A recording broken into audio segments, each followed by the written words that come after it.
Okay, so our next example over here is not going to be as simple as the previous two we just did, where we just applied L'Hopital's rule a few times.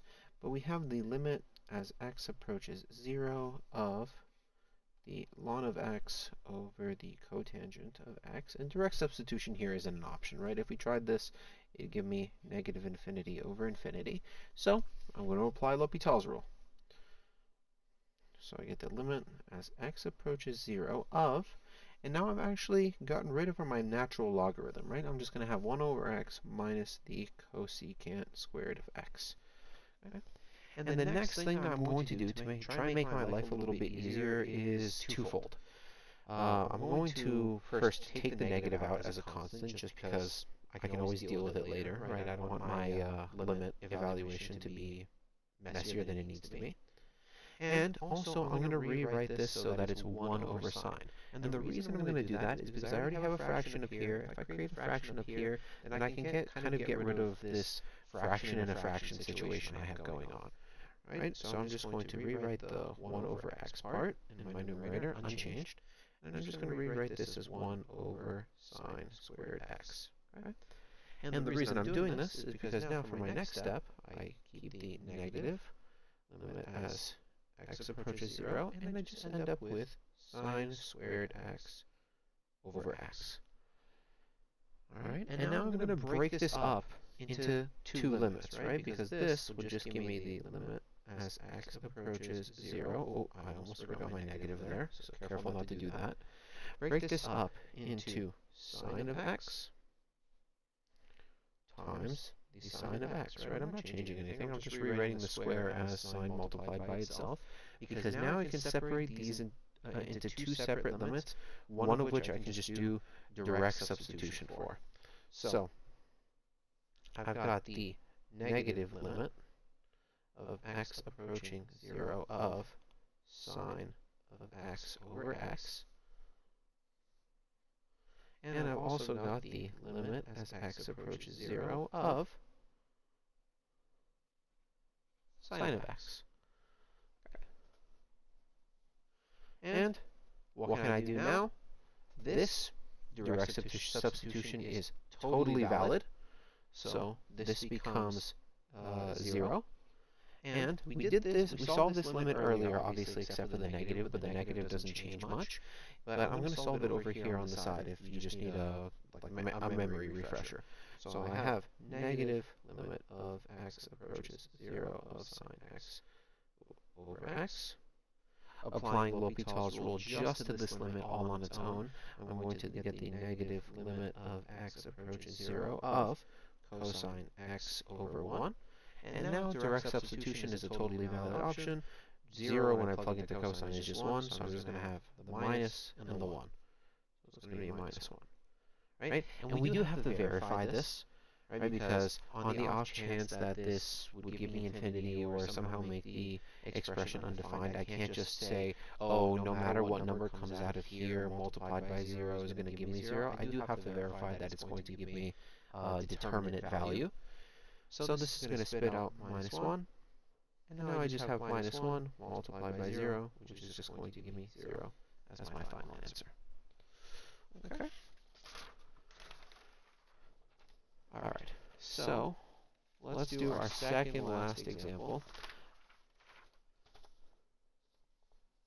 Let's see which one. Okay, so let's re-explore that strategy that I revisited at the beginning of this short series of videos. So I'm going to do the limit as x approaches 0 of x to the power of sine x. Right? And if I tried direct substitution here, I would have 0 to the power of sine of 0, which is also 0. So I'd have an indeterminate form. So I have to do that strategy that I mentioned earlier. So step 1 is let y, obviously any variable is fine, be equal to the value of my limit, so x to the sine of x. Then step 2 is apply the natural logarithm to both sides. So I have ln of y is equal to ln of x sine x, which will then give me the ln of y being equal to sine of x ln of x. All right. And now that I have this, now I can evaluate my limit. So I have the limit as x approaches 0 of the ln of x sine of x is going to give me what? It's going to give me, if I just do direct substitution, it's going to give me negative infinity times 0. So that's not really helpful to me, but I can rearrange this as a fraction so that I can apply L'Hopital's rule to it. So what I'm going to rewrite this limit as is the limit as x approaches 0 of the ln of x divided by 1 over the sine of x. Right? Oh, sorry, this looks like there's no fraction. So it's 1 over the sine of x. And now, again, if I plug in values, this would give me negative infinity over infinity. So I have to apply L'Hopital's rule. Before I do that, I don't want to deal with 1 over sine of x. I'm just going to change it to cosecant. So I have a nice clean derivation. Ln of x over cosecant of x. And now I've got my derivative. So ln x, limit of x is equal to 0 of, I get rid of my ln, so I end up with 1 over x over negative cosecant of x times the cotan of x. Right? And now that I'm here, I want to try and make my life easier by simplifying down here in my denominator. And it's similar to the example we did before. I notice I have a fraction up here. I have this that I can rewrite as a fraction, right? This is just going to be 1 over sine, and this is going to be cosine over sine. So I'm going to try and simplify that a little bit. Let's do that here. Limit of x approaches 0 of 1 over x, leaving it untouched, but I still have to copy it, minus 1 over sine x times cosine over sine. Okay. So nothing cancels out, but that's not a problem. I just want to rewrite it as a fraction. So I'm going to get the limit as x approaches 0 of, I was just considering if I wanted to move my negative out or not, but it doesn't really make the calculation ugly, so it's totally fine to leave it in. The cosine of x over sine squared x, right? My two sines multiplied together. So, what do I want to do? I would love to do direct substitution, but again, I don't think that's going to be an option. Let's see. Let's simplify this a little bit and turn it into the limit of x approaches 0 of negative. And now, because I have a fraction and a fraction, I just take this, multiply by this reciprocal.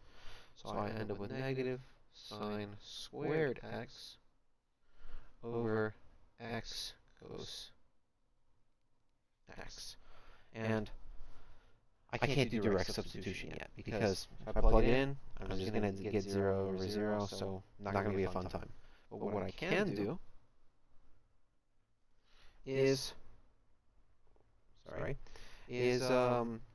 do my derivative again, right? So unfortunately I have product rule down here, but it won't be too bad, because I just need to take my exponent out here, so it's going to be 2 sine of x, and then the derivative of the inside of my argument. So let's do that slowly.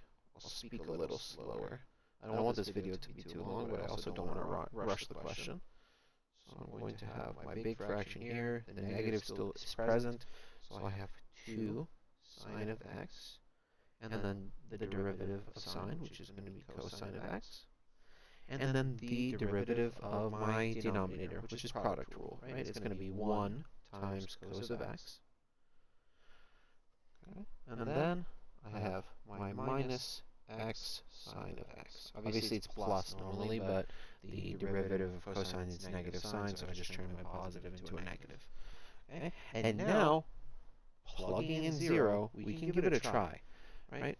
Negative 2 times sine of 0 is going to be 0. This is going to be 1, so I don't get anything undefined, right? So here, let me write this out. this is going to be, I don't have to write my limit anymore because at least I'm attempting direct substitution. I'm going to have minus, running out of ink here, 2 times the sine of 0, which is 0, times 1. And there's nothing wrong with my numerator being 0, divided by the cosine of 0, which is 1, minus 0 times 0. But again, that's not an issue, because I'm not getting 0 over 0. This all simplifies to be negative 0 over 1, which obviously the negative is irrelevant because the 0 is a 0. So my answer is equal to 0 here. And good news, bad news situation.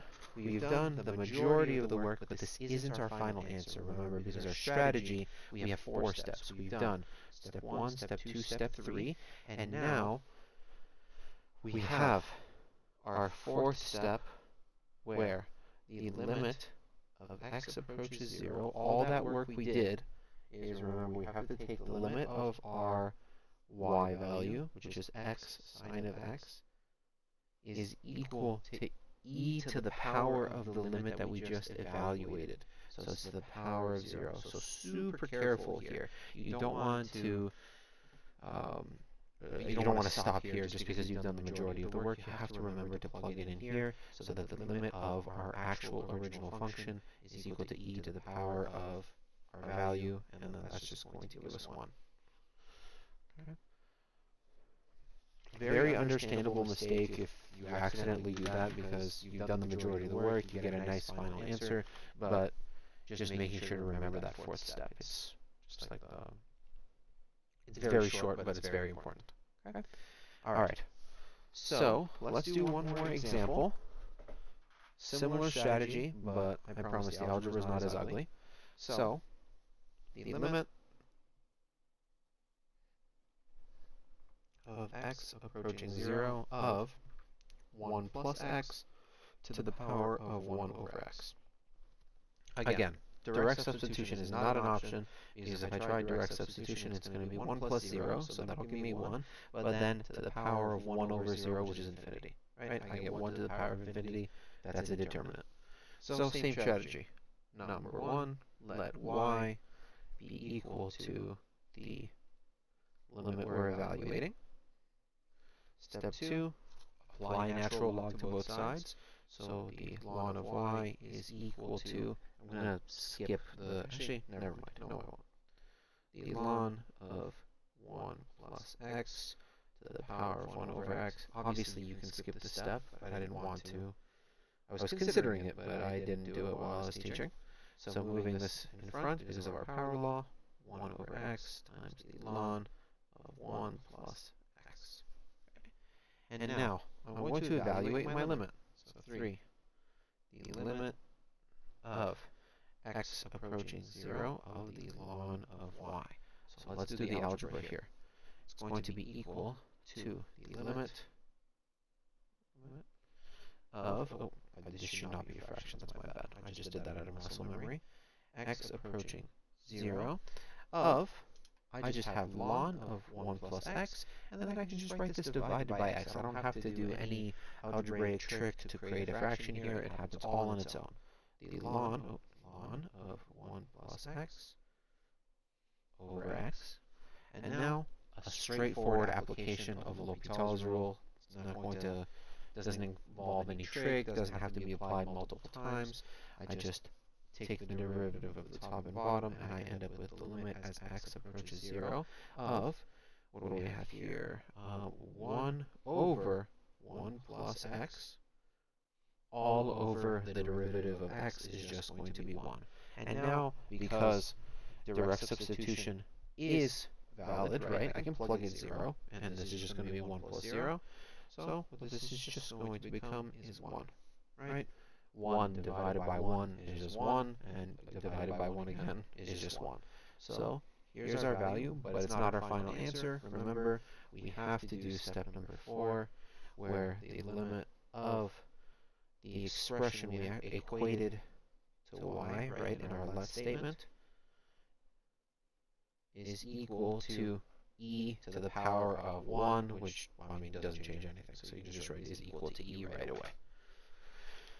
Okay, so hopefully I didn't talk too quickly. I don't want to make the videos too long. I tried to find a nice balance between being concise and moving at a good pace, and but also not rushing. If I did talk too fast, it is a YouTube video, so you can just put it on 0.75 speed, so it slows down my talking, and also it will probably be helpful if you pause the video before I got into the solution so you can give it a try. Okay. So I'm going to also have a short video series taking up the full solution, so the 4 IB questions we would have done together if I was feeling 100% and I didn't take the day to recover. So please make sure you take a look at those. But of course, try the questions first. So same style. Try the questions first, then look at the videos. Okay?